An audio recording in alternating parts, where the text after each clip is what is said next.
Good afternoon. Welcome to the first virtual Matas David and Hinna Stahl Memorial Lecture.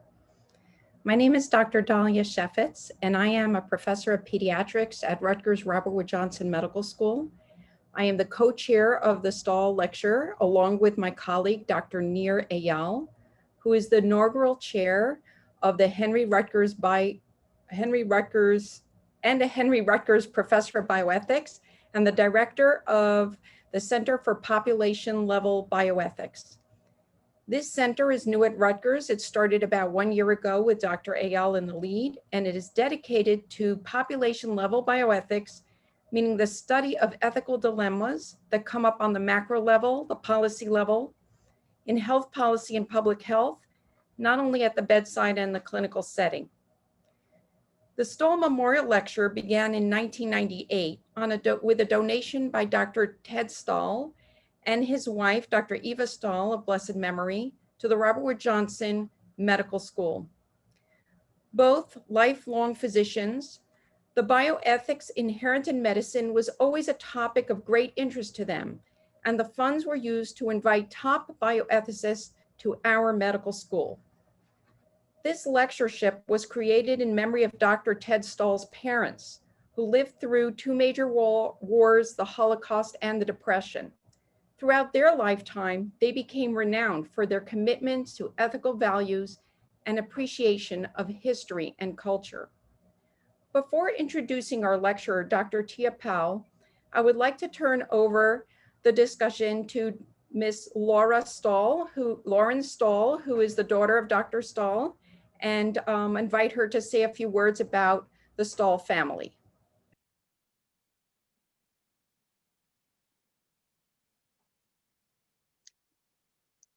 Hi, I hope you can hear me, and welcome everyone. Thank you for joining us on this amazing new possibilities of Zoom.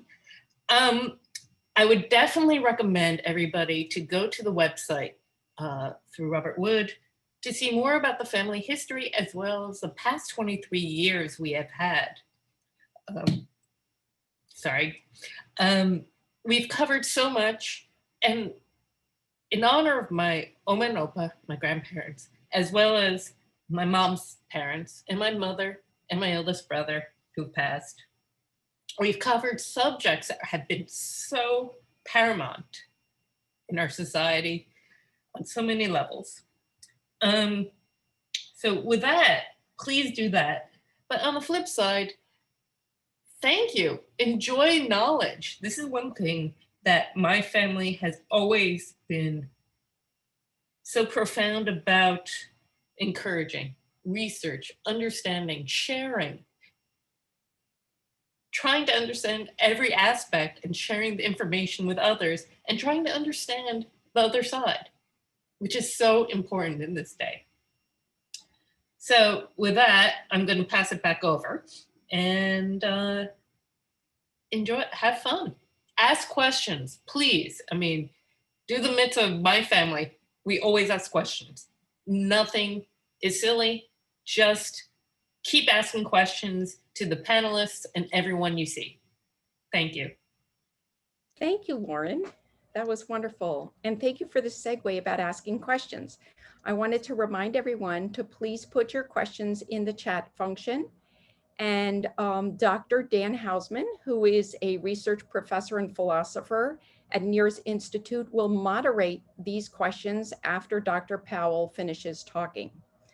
I also would like to thank Rutgers University Alumni Association for helping us with all the technical Zoom things, and talk a little bit about our speaker today. Dr. Tia Powell is the Shoshanah Trachtenberg Frackman Chair in Biomedical Ethics and the director of the Montefiore Einstein Center for Bioethics.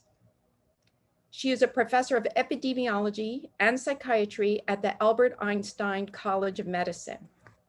Dr. Powell focuses on dementia, public policy, LGBT issues, and clinical ethics consultation.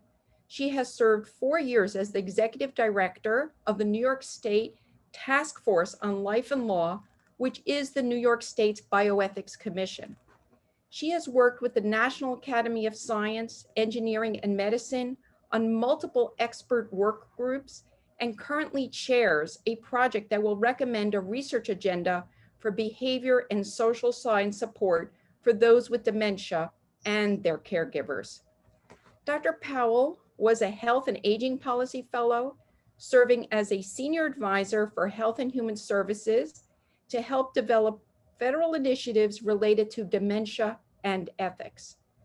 This afternoon, Dr. Powell will discuss the future for people with dementia and how the COVID-19 pandemic has affected this vulnerable population. We are all virtually applauding Dr. Tia Powell as she takes the stage. Thank you very much, Dr. Chaffetz, and thank you to the group gathered today for inviting me. I will walk through the comments, and then I believe Professor Hausman and I will have kind of a back and forth for a bit to make it a little bit more lively than just a lecture, which can be dull even in the best of circumstances, but is much more likely to be dull in Zoom. So let's see what we can do. Now, I'm going to try and share my screen. Let's see how that goes. Okay. And I think we're there. There we go. Okay. So let's see, just figuring out what to do. All right, I'm all set. So we'll talk about dementia care. And I've loosely broken it into a few different categories: what's working, what's broken, and what maybe, if we're lucky, we can fix. I don't have any conflicts to declare. I'm not going to make any medication recommendations, whether okayed by the FDA or otherwise. And I don't speak for my institution, for anyone else today, but other than just only for myself. So let's get started. My overall comment to you is that this is both the best and the worst time to change how we deal with dementia care. The Stahl lecture. Oh. I think I need some help in muting some of the attendees. If you are not muted, you should try and do that. Thank you. So let's think about what we're doing. Why is this the worst time to try and fix dementia care? Because we're in the middle of this horrible, horrible public health disaster. COVID is like floodwater. It goes in and seeks out every weak spot in our infrastructure in terms of healthcare, and it gets in and it makes our kind of shaky foundation even worse. So COVID is showing us pre-existing weaknesses in our healthcare system that we knew about in advance, but now they are made so much worse by the ongoing pandemic. And of course, people with dementia are at terribly high risk in the pandemic. Older people, sometimes with multiple comorbidities, often very frail if they're among our oldest citizens, really at high risk. So terrible combination. And even without the pandemic, dementia care is not what I wish it were. It is fragmented. It's often very difficult to get one healthcare provider to talk to another, to get any of them to talk to Medicare about services and payments. It can be, particularly for the middle class, horribly expensive, really sort of unaffordable. And even with that enormous expense, sometimes what's available is just grossly inadequate. And partly because we are so diverse in what we need and who we are, and there's not a sufficient range of choices for us in terms of dementia care. So thinking together, which is what I hope to do today, how could we work toward dementia care that we ourselves might want, not what they want, what we ourselves might like to have one day if we end up there. So just to keep top of mind, I'm going to ask you to think about some of these basic facts about dementia that really constrain what we're able to do. So first of all, we already have nearly 6 million people just in the United States who have Alzheimer's disease or one of the related dementias just in our country. And because our population is aging, that number is going to go up, not down. Some of you may have heard that within the cohort, say of 70-year-olds or 80-year-olds, the percentage of people with dementia is going down, which is true, and that's great news. But because so many of us are living longer, the absolute numbers are going up and will continue to do so. And most regrettably, we have no disease-modifying treatment for dementia today. We have some medications that help with symptoms, but they are basically analogous to aspirin when you have a fever. They can help your symptoms and you feel a little bit better, and we want you to feel better, that's important. But if you have a fever and you take an aspirin, you've done nothing to address the underlying cause of that fever. And that's true of the dementia medicines that we have today. They don't attack the problem. They do help a little bit control the symptoms. So that's good, but it's not good enough. And really regretfully, we have a terrible record with dementia research toward a cure, specifically in pharmacology. We have hundreds of thousands of dollars, millions and hundreds and thousands of patients studied in research studies, and millions upon millions of dollars poured into dementia research, and our failure rate is 99.6%.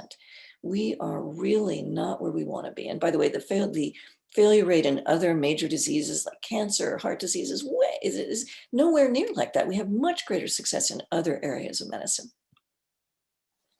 But no cure doesn't mean no hope. Care actually can create hope. So figuring out how, even if we can't get rid of dementia, how can we increase well-being? How can we increase dignity? How can we decrease fear and pain and help people with dementia remain integrated in their families and in their communities? That's something that we can do, even if we can't find a cure. Whenever I talk about dementia, I always like to reference my mother. This is her picture. So my mother died with dementia, as did her mother. So this is very motivating for me for a variety of reasons. One is that I felt as a physician that I wasn't able to really put together good enough care for my mother. I don't think we did badly by her, but I wish we'd been able to do yet more. And also, of course, selfishly, I think it's reasonably likely I'll end up there. Happily, I'm not there yet, but I may end up there. And so it really helps me actually, I don't find that gloomy. It helps me to think about, well, what would I want? What are the services that somebody like me might want? That doesn't cover what everybody wants, but it's a better way, I think, of thinking about it than just saying, what might they want? This is about ourselves. And I think it's important to think of it that way. So what's working in terms of dementia care? Actually, a lot. There is some really good research about how we can produce well-being and even happiness for people with dementia. And what can we do to sort of keep things going? So let me tell you a little bit about that. There is, I actually currently, as I think was mentioned in the introduction, I have the honor to chair a work group for the National Academy of Medicine that is charged with working out a 10-year roadmap for research in the social sciences that will tell us what NIH and whoever else who wants to fund research should focus on in order to help relieve the burden for people living with dementia and their caregivers. So we're just trying to figure out what are those priorities. It won't be focused on pharmacology. There's still lots of research on that, but this particular project is thinking about social science research. We have a lot of different people working on the group to advise us, but I'm particularly pleased that very unusually for the National Academy of Medicine, we have a special advisory group that includes people living with dementia and people who are family caregivers. It was very important to us to talk to the people who we hoped to help and say, what's been hard for you? What would make your life easier? Because if we don't know what they're looking for, how will we know if we've succeeded? So we want to understand, first of all, what is the need, and really go straight to the horse's mouth and find out. So the project's not done until June. That's when it comes out. Even if I knew the final recommendations, I couldn't tell you because I'm not allowed to do that, but don't worry about it because I don't know what they are. We're not there yet. But let's think about this. I can tell you some of the things that I've learned in our public presentations, and actually really interesting and makes me actually feel hopeful. There is so much more awareness around Alzheimer's dementia and related dementias. So many more people, just year by year, understand what that means. It's not the same as normal aging. It's a real illness, and it's something that we need to take seriously. I'm also very heartened because there's quite an impressive movement of people with dementia who become advocates about dementia, who go on speaking tours, who speak at NIH, who speak at, big Alzheimer's Association meetings all over the place, trying to help people understand what it is to have dementia, because there's so much bias. People often picture, when you say dementia, they picture somebody at the very final stage, in bed, unmoving, unable to take care of any activities of daily living on their own. And that's true. That is true of the very final stage of dementia. But the vast majority of people with dementia don't look anything like that. They're living in the community. They're living at home. They're next to you at the grocery store. They're up and about. So what is it that group needs, not just at the very end? And there's some really great research and very solid interventions going on around the country. Really importantly, and this is really quite connected to our focus now on systemic racism and the movement for Black Lives Matter, dementia is hugely affected by social determinants of health. So of course there is some genetic component, but that doesn't even begin to tell us the whole story about who's more likely to get dementia and when and in what way. So actually culture, your neighborhood, your health, your access to care, your access to good, healthy food, your ability to be able to exercise safely in your neighborhood, all of those things make a big impact on how your brain is doing. Anything that's good for your heart, as they say, also good for your brain.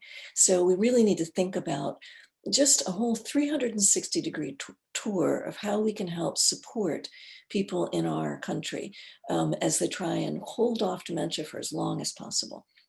And there's some really interesting new approaches going on in technology and the arts, and maybe we'll have time to talk about that during the Q&A.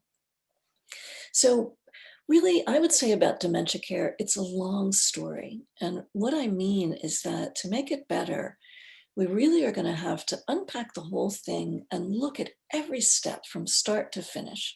I won't go through each step in detail, but I want to get everybody thinking about, there's lots of pieces to this. There's lots of ways we could intervene. So diagnosis, I think, is not handled well, and I'll talk about that more in a minute. I think we could do a much better job of thinking about how we can support people with dementia and their family caregivers. We could integrate medical care better, but we also need much more than just medical care. We need to help people feel, how can I live with dementia? It's not just about how you're going to die. It's also, how will I live? What is it that I love to do that I could still do while I have dementia? What about the people I love, or just people I don't even know, but I might like to connect with? How can I still do that with dementia? Because we do a pretty crummy job, actually, of supporting that today. How can I stay in my home safely as long as possible? When that's no longer possible, what about assisted living?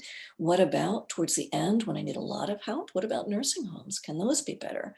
And what about end of life care? And all the way along, how can we pay for this well? Because people are really frightened about that, and they are right to be frightened. So there's definitely some good news, good research, lots of people a lot smarter than I am working on this and trying to figure out what to do. But there are a lot of things that are not in great shape right now. So let's think about those. Diagnosis. Just getting a diagnosis turns out to be really hard. And then once you get the diagnosis, getting connected to the things that you'll need, then getting medical care that's sort of knit together. I mean, that's tough for all of us, but it's particularly tough for somebody with dementia who has cognitive limitations, who really may need a lot of different kinds of care and is really going to have trouble kind of knitting together our fragmented system and getting the care they need. And as I said, we need more than medical care. So in terms of diagnosis, let's think of a few examples so you get a clear picture of what I mean. Let's think about Mr. S. This is not his real picture, but I am thinking of a real person when I speak of this. Mr. S, when he was late 70s, early 80s, started to really change. In health, as a younger adult, he was smart, funny, incredibly successful professional, really had a million friends, was a very talkative, lively, happy man. Late 70s, early 80s, he really starts to change. He starts to get very agitated. He's quite paranoid.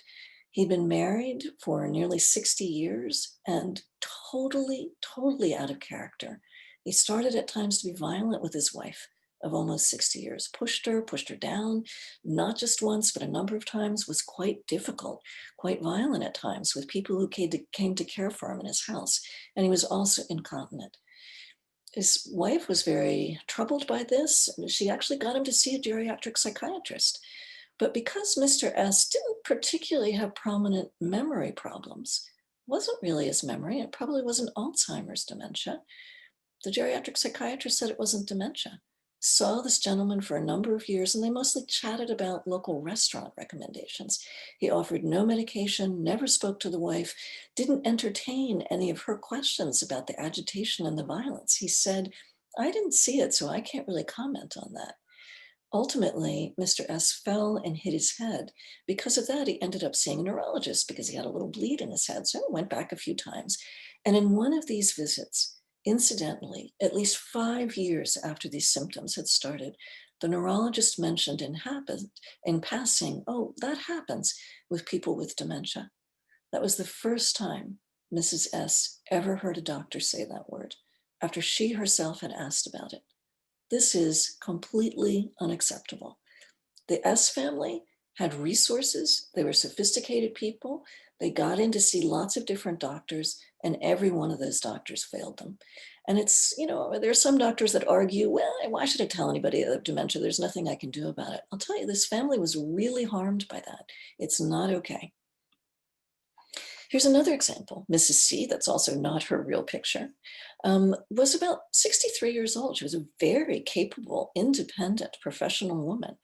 And she had a son who was a physician and who confirmed her own worry. She felt that her memory was going and that her usual quite strong executive function, organizing and remembering things, was not what it should be. So she spoke to her son, and he was very well connected and got her in to one of the major medical centers in the country.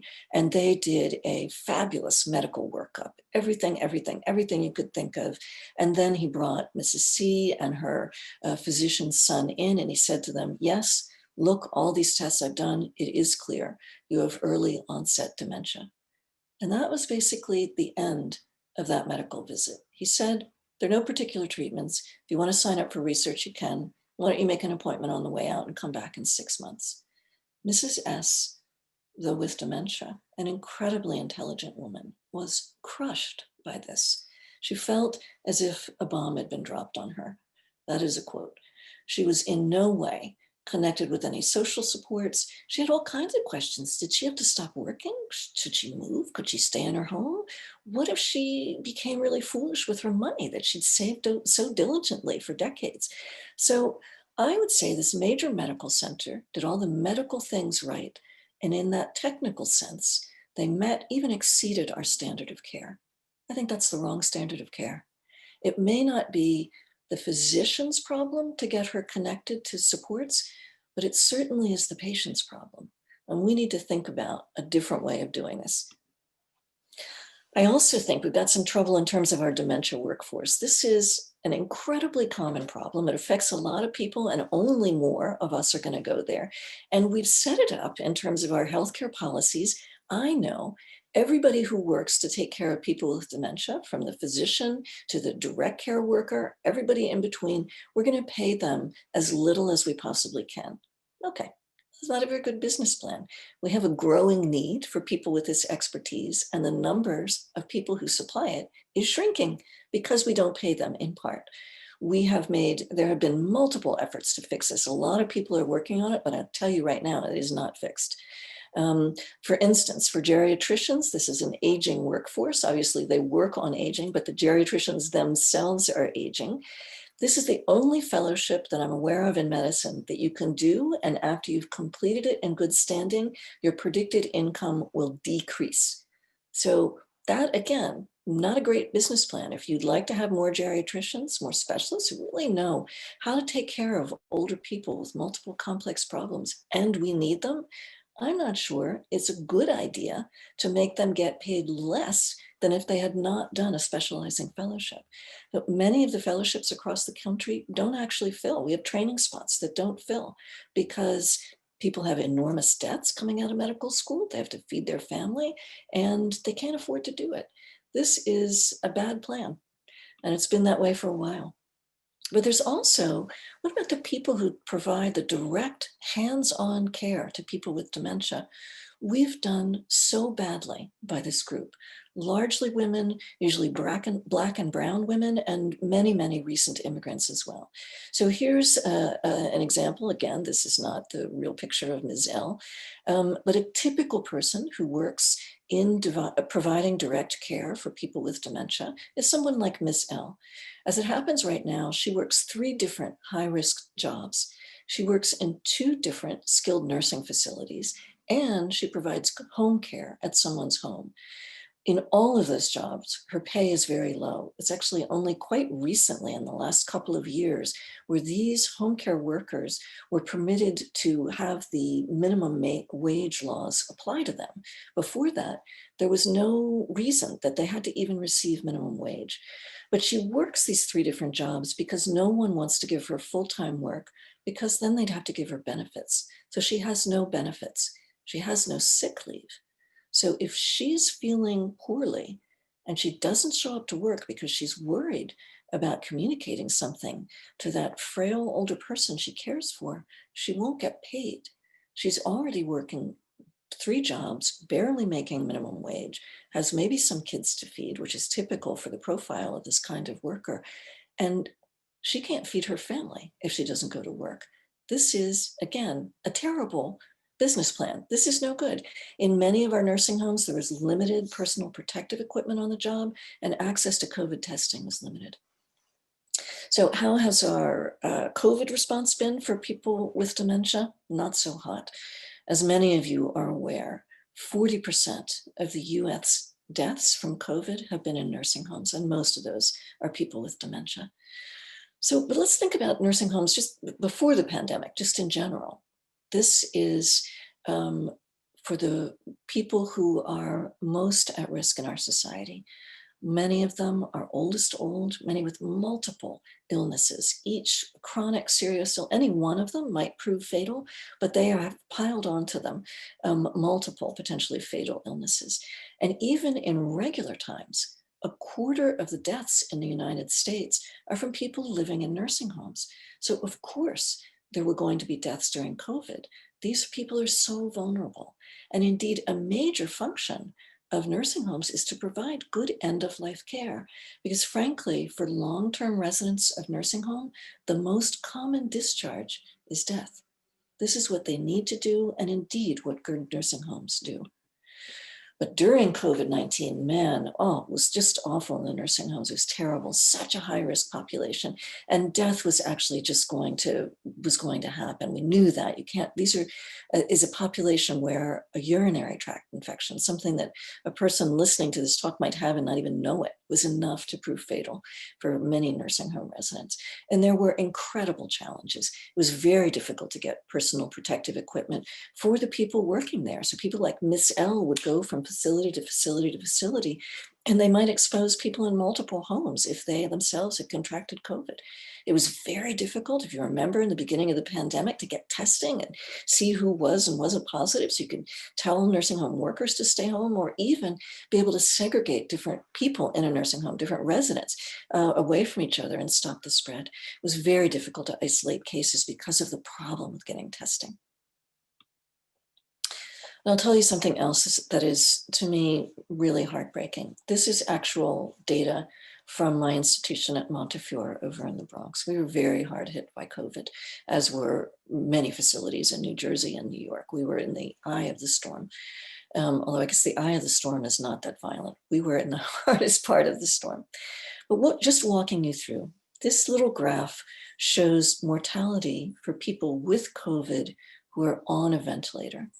And I don't know if you can see this band at the bottom that gets better after a while. you can see that the survival rate actually gets better for this group. This is people who are under the age of 50. So as we got better at, we got remdesivir, we got a new medication, we were able to use steroids. Actually, this group did a bit better, although, actually, I take that back. That I'm thinking of a different graph. This is actually mortality going up. So that's just long stay people where it's going up. Forget that. As you see, each row goes up. This is each group getting older and older and older. The top group is people who are over 80. If you're in that group and you have COVID and you're sick enough to need a ventilator, the mortality was higher than 90%. A ventilator was not a life-saving treatment for people who were among our oldest old who were sick enough to need a ventilator. What they needed was to not get COVID. By the time you were sick enough to need a ventilator, it was not really able to help you. So we needed to keep people from getting COVID. So what should nursing home care look like in a pandemic? Well, it's actually hard to tell from the data what's a good nursing home and what's a bad nursing home. There were certainly deaths in nursing homes that are very highly ranked. And it turned out that they weren't so closely linked to the quality scores of nursing home. They were linked to the local background rate of COVID. So if all your staff was being exposed to COVID, so too would the residents be. And it was never going to be possible to prevent all deaths in nursing homes. As I say, nursing homes, even before COVID, supply about 1/4 of the deaths in the nation. This group so badly needs our protection. And even with that, these people, many of them, they are near to death. They are near the end of their life. So we can't ignore the infection, but what we've done in many cases in nursing homes is we've ignored rights. Of course, we have to take COVID seriously, but by stopping all visiting, wow, we've imposed a real penalty on many people in nursing homes. There was recently, in the last 2 weeks or so, a huge national survey that got people living in nursing homes to comment on how they were doing. For me, this quote summarizes the whole thing. If COVID doesn't kill me, loneliness will. There were a lot of people in the survey who said, the staff comes and goes. Am I a prisoner? I can't go anywhere. I can't leave. And my family can't come to see me. It was as if they were in solitary confinement. And that loneliness, that isolation, done with the best of intentions, done to stop the spread of COVID, is in fact having an overwhelmingly negative impact on people who reside in nursing homes. So we have not found a solution. I'm not saying throw the doors open, don't worry about COVID. I'm saying our job of thinking of the solution is not done. So that brings us to the question, okay, we have some problems. There's definitely things that are not going well. Are there things we could fix or at least try to fix? We can't fix dementia right now. We don't have a cure. But could we do things that would make the experience of living with dementia less frightening, less burdensome? Well, maybe. I mean, I think really, as I started to suggest earlier, the diagnostic process is within our control. We can redesign the standard of care. We can suggest that even when you get a diagnosis, that's not enough. We really actually need to make sure that more people are able to get a diagnosis, that when the symptoms of dementia are present, physicians and other healthcare providers across the spectrum recognize them and understand that it isn't really up to you to withhold a diagnosis from a patient.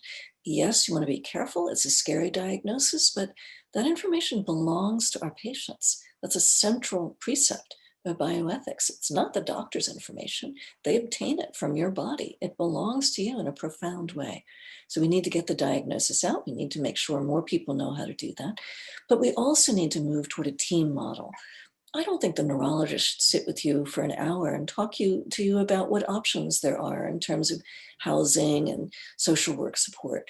The neurologist won't be an expert in that, and she has her own job that she needs to focus on. But there are people who are experts in that, who should be reaching out to you.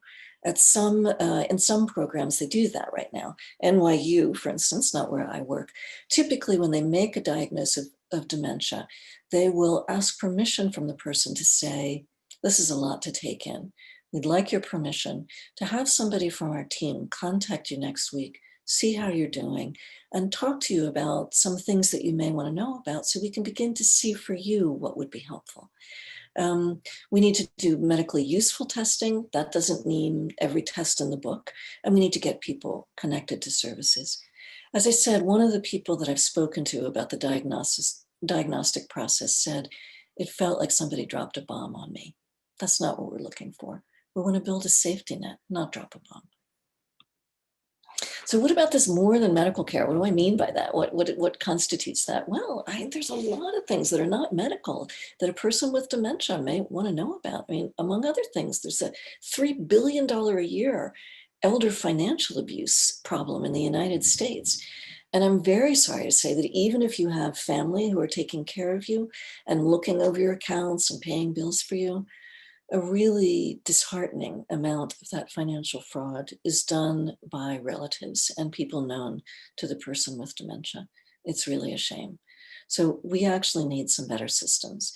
I call upon the banks, I call upon financial professionals to think about what could we put together that would be theft-proof, that would keep somebody's retirement funds that they worked so hard to save, keep them for them and have them spent appropriately for that person's care. We're not there yet. And I don't mean just for wealthy people. I mean absolutely for the middle class too. Work is a really important issue, particularly for people who are diagnosed with dementia before they're 65. They're not eligible for Medicare at that point. And without a diagnosis, they don't have any access to disability. If you just keep trying to do your job and you do it badly and get fired, you're not eligible for disability. You were fired for cause. So there are real issues in terms of having access to that diagnosis, and particularly for the younger set of patients that we are now learning about. We're younger than 65 and meet criteria for diagnosis. There's also the question of what can I do to retain my dignity? Is there work I can still do? Maybe I shouldn't still be a physicist if that's what I was doing before, but what could I do? Is there something that I can do to preserve dignity? Housing, that's incredibly important. How can you be safe and feel that you're not living in a too institutional environment? Maybe that's something we can talk more about. And loneliness. Social integration. Bias is a terrible problem with dementia. Even your oldest friends and neighbors may just not want to be around you when you have dementia because you frighten them. They worry that they could end up like you and forgetful. We really have to find a bit more generosity and figure out how to stop piling on the badness of the diagnosis of dementia. It is a bad illness, but we make it worse. So workforce, we got to fix this. It's already really expensive to get dementia care, but it's inadequate. So we have to actually figure out how are we going to pay people who provide dementia care so that people want to do those jobs. We got to ramp up training. We have to reinvent what those jobs look like. And really, seriously, these women who are largely women who are providing hands-on dementia care for people who are at the final stages, they need real benefits. They need full-time work. They need a living wage. It's better for them, and it's better for our family members with dementia, and will be better for us when we get there. So coming toward the end here, what can we do in terms of the COVID-19 nursing home response? Well, frankly, I wish we saw fewer ambulances. I'm not sure that taking people to the hospital for an attempt at cure is the best thing to do for somebody who's living in a nursing home and has dementia. It will be right for some people, and the majority of people with COVID do survive, even among older people. But when you're really sick, we have a lot of people in nursing homes who have do not resuscitate orders, who have do not hospitalize orders. And if we could provide them good care in the nursing home, they would be more comfortable, they would not live any less long, and we would save them the pain of sitting on a gurney in the emergency room and spending their last hours there. That's not a good death. So we need to really think about what good end-of-life care looks like, even during the COVID disaster. We need to protect our workforce. That personal protective equipment is still not solved in nursing homes. They're still having trouble coming up with what they need. And we need to figure out, some person much smarter than I am needs to figure out how we can use more tech, use more of whatever's available to figure out how we can reconnect loved ones who have dementia with their families who are not in a nursing home with them. So I said at the beginning, it's the best and the worst time to try and reform dementia care. So I'm a very avid gardener, not necessarily a good gardener, but an avid one. And so I ask you the gardener's favorite question: when is the best time to plant a tree? As some of you may know, the best time to plant a tree is 20 years ago, but the second best time is today. So that's all I have for you. And I will stop sharing my screen.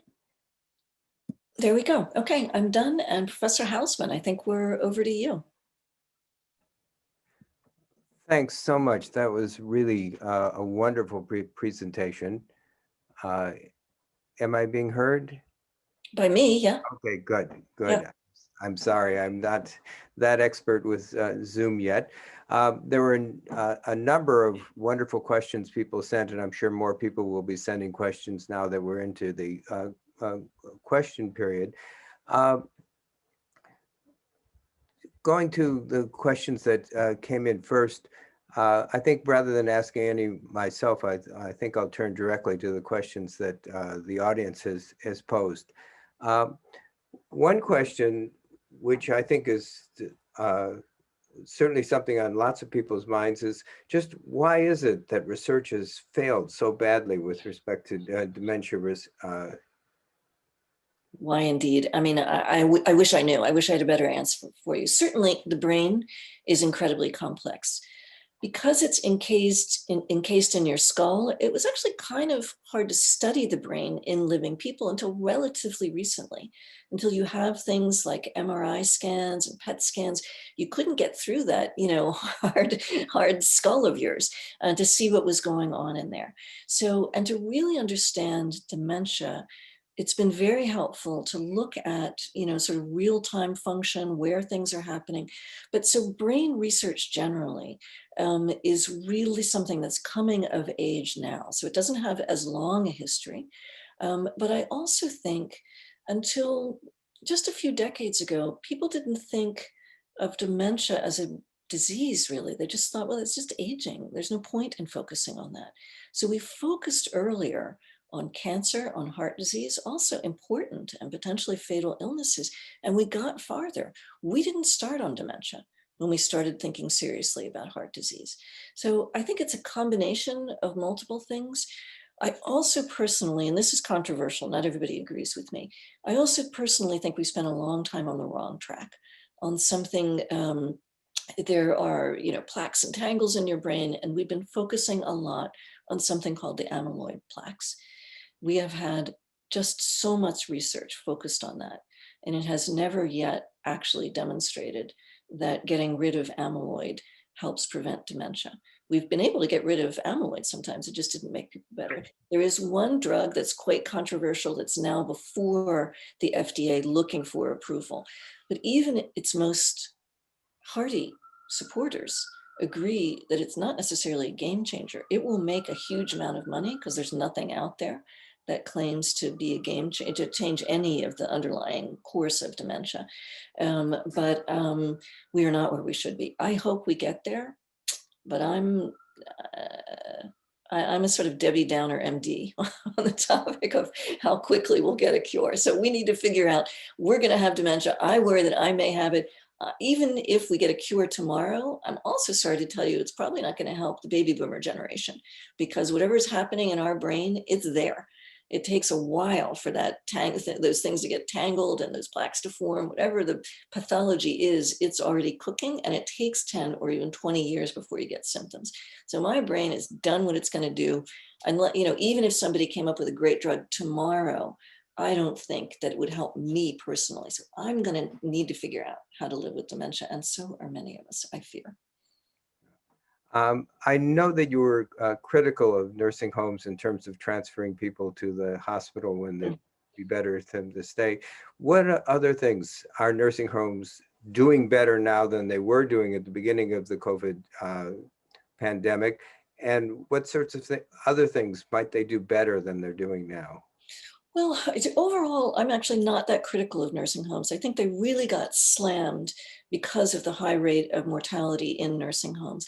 But that's why I gave you that background rate. When you start, by delivering as the norm 25% of the deaths in the US, and then you add in COVID, that number is only going to go up. So I think a lot of the reporting, I think, was very damning of nursing homes, and I'm not sure that's fair.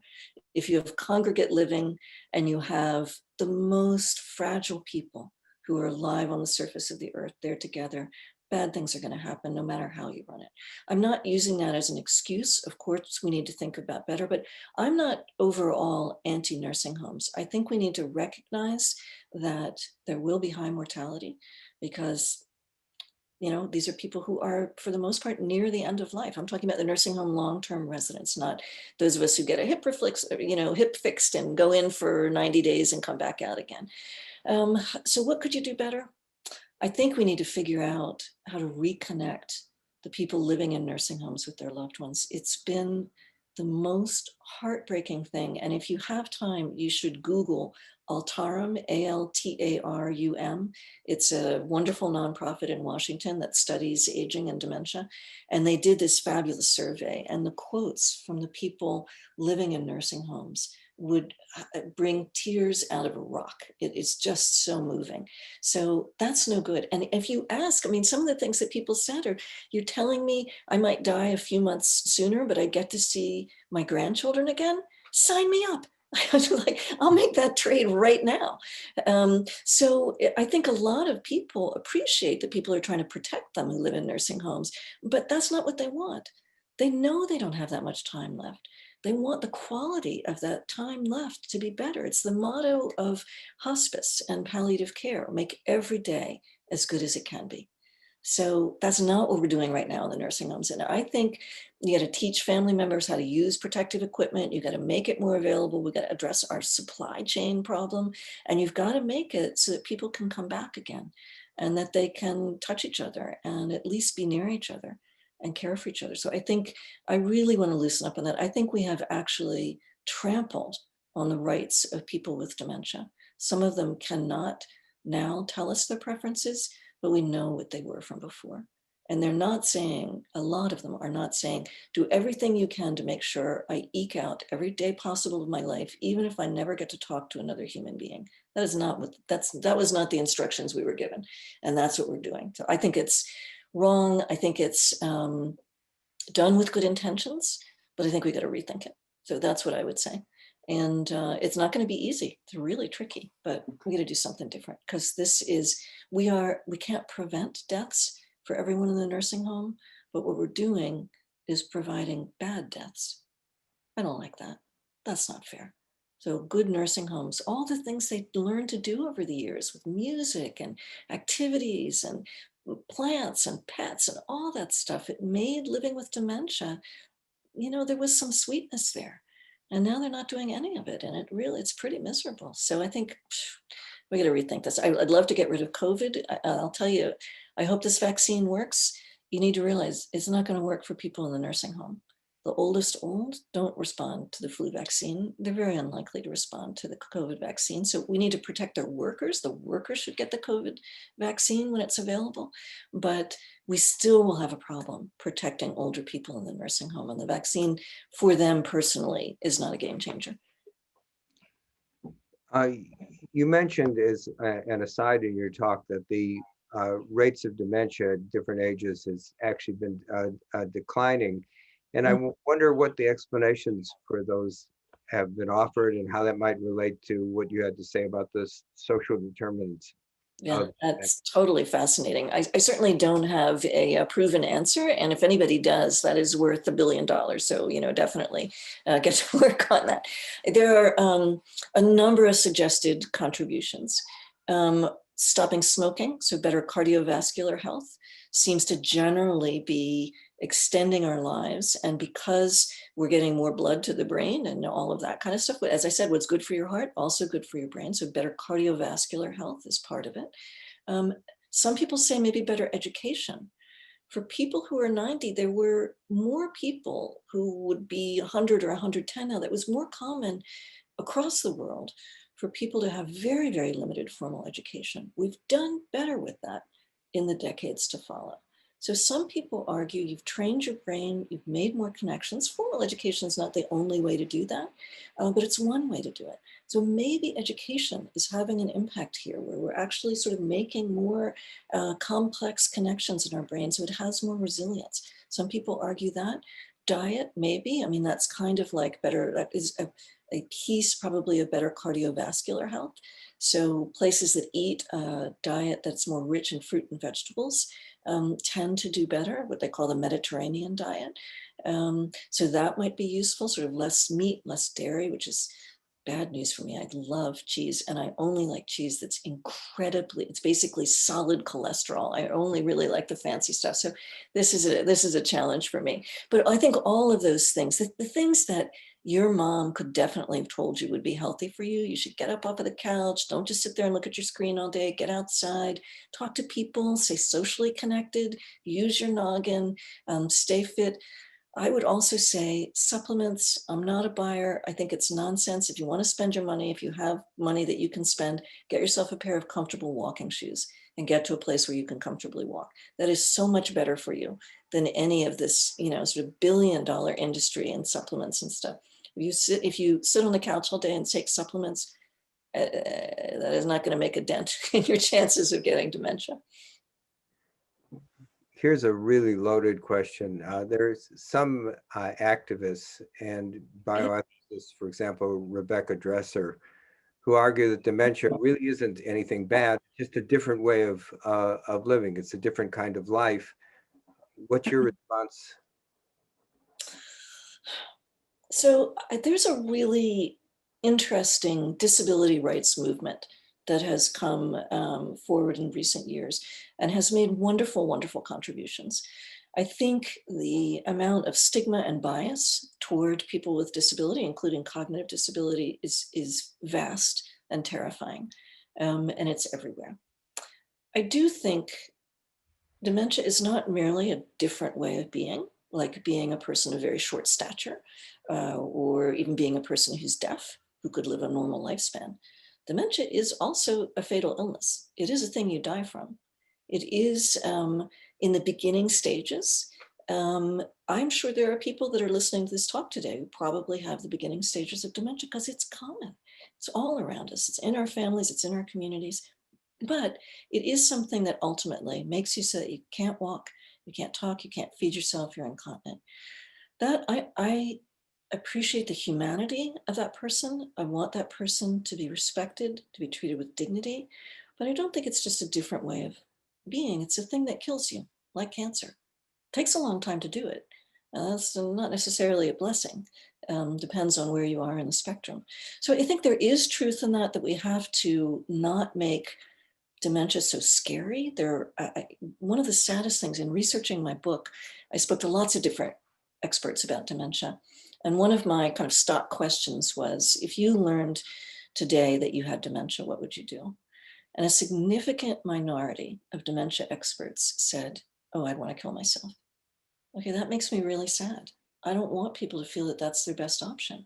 I'm a psychiatrist. I know you can't always stop somebody who wants to do that.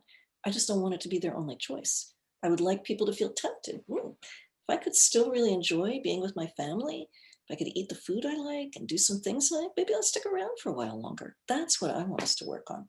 So I don't know if that really directly speaks to Rebecca Dresser's insights, which are interesting and important, but I want to get rid of the bias without ignoring that this is a serious medical illness. Here's a related question, which I've personally found troubling. When dementia becomes quite advanced, in some cases, the person really loses contact with whom they were before. Mm-hmm. They have very few memories, if any. They may not recognize people who were in their lives before. And some people in the disability rights community say that in that case, we really shouldn't honor any advance directives because the advance directive was written by a different person. And the person who has dementia is now, perhaps happy. I mean, sometimes people are happy with dementia. And their advanced directive of not resuscitating them, not taking them to the hospital, like, should just be ignored. I have seen that argument. I find it baffling. All advanced directives, the whole point is that it speaks for you when you can't speak for yourself anymore, whether it's because somebody knocked you on the head, or you have end-stage cancer, or you've had a major stroke and you can't speak anymore. The whole point is, let me tell you who I am and what I think about this, because one day I may not be able to speak for myself.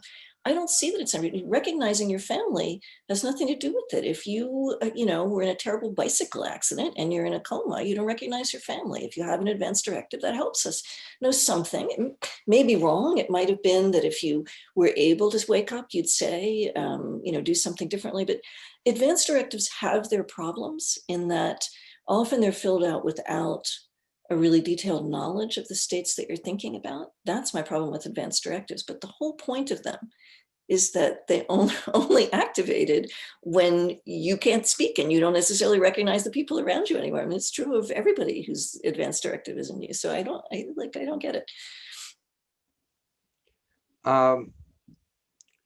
What role do you think that bioethicists and population level ethicists, that's our new center here at Rutgers, what role do you think that they can and should play in dealing with some of these enormous difficulties? Yeah, I'm so excited by your population level approach to bioethics. I think that's been missing in bioethics. I think it's a terrible flaw in the way we've been thinking. I mean, we did good work thinking about, individual patient-doctor communication, and all of that's important, but we missed the enormous problem of health inequities.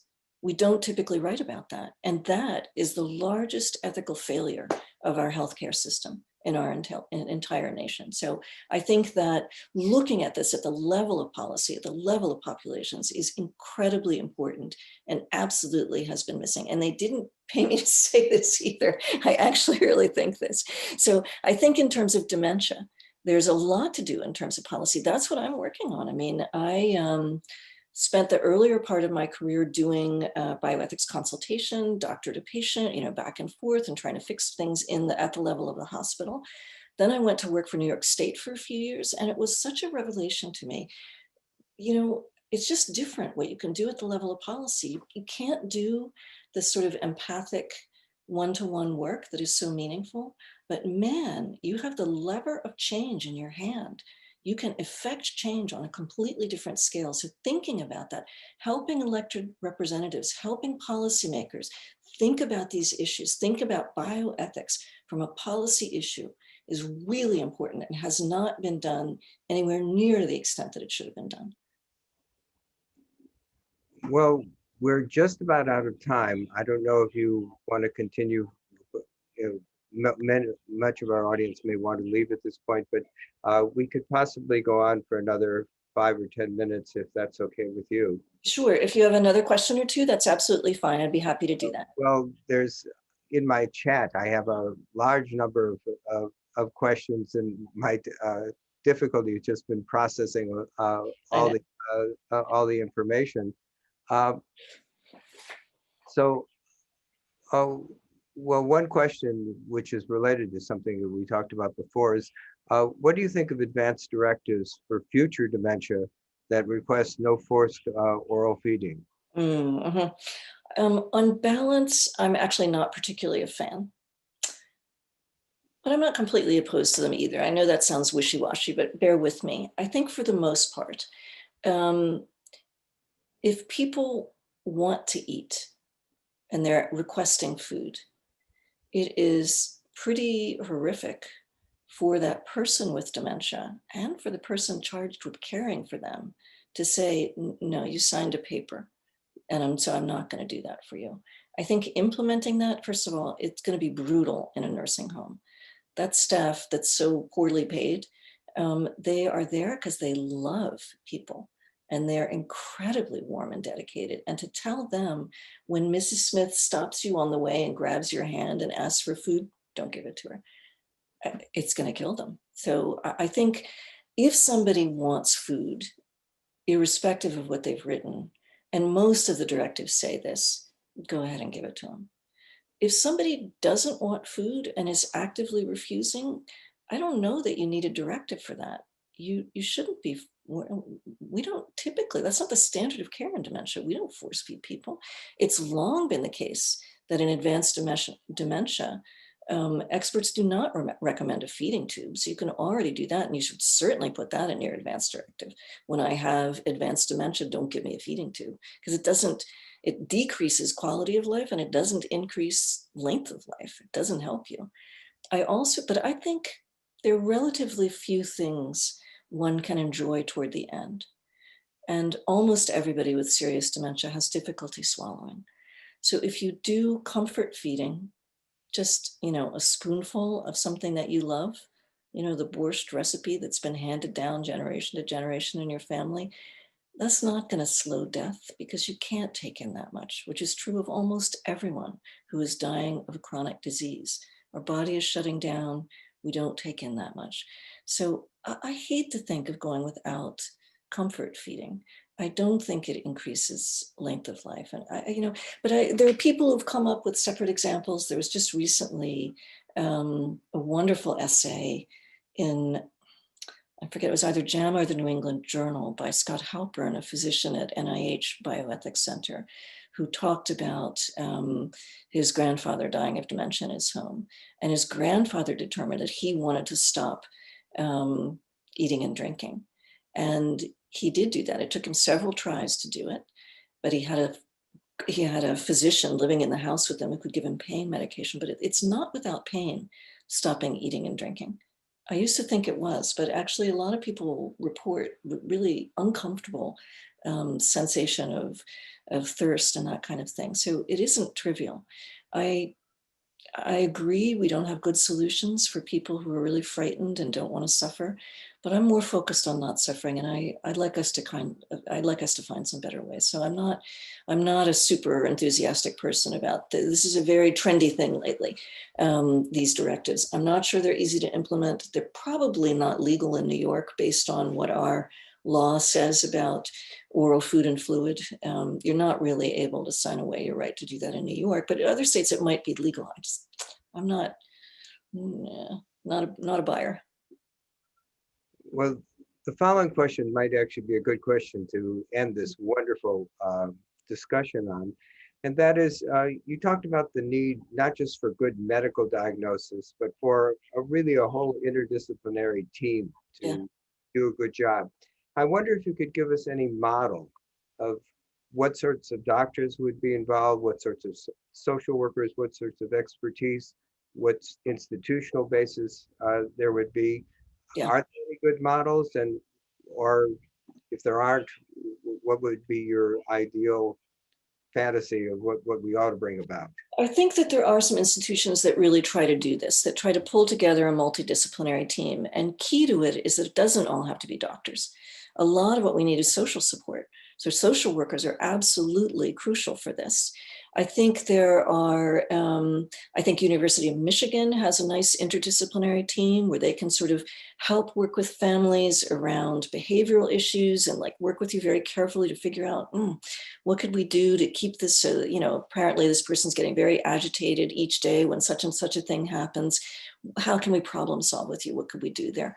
I think, as I mentioned earlier, at NYU, whenever you get a diagnosis through their dementia center, they get you to sign a form saying, I think it would be okay if somebody reached out to me next week. I don't have to take the call. I don't have to listen to them, but they'd like to reach out and say, listen, that was tough. Let's talk it through. How are you doing? We have support groups. We have various different things. So I'd love to see that. But I'd also like it to be the norm. People a lot of times don't even know to refer somebody to the local Alzheimer's Association, where there are caregiver support groups and there's a lot of information and stuff. So it's not that there's nothing there, but you've just been dealt this incredible blow, and each family across the country is essentially forced to reinvent the wheel and find everything on their own.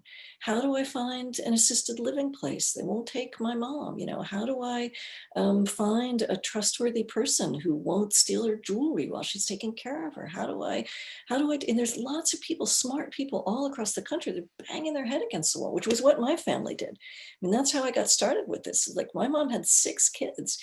And, you know, it was all we could do to put together a reasonable program for her.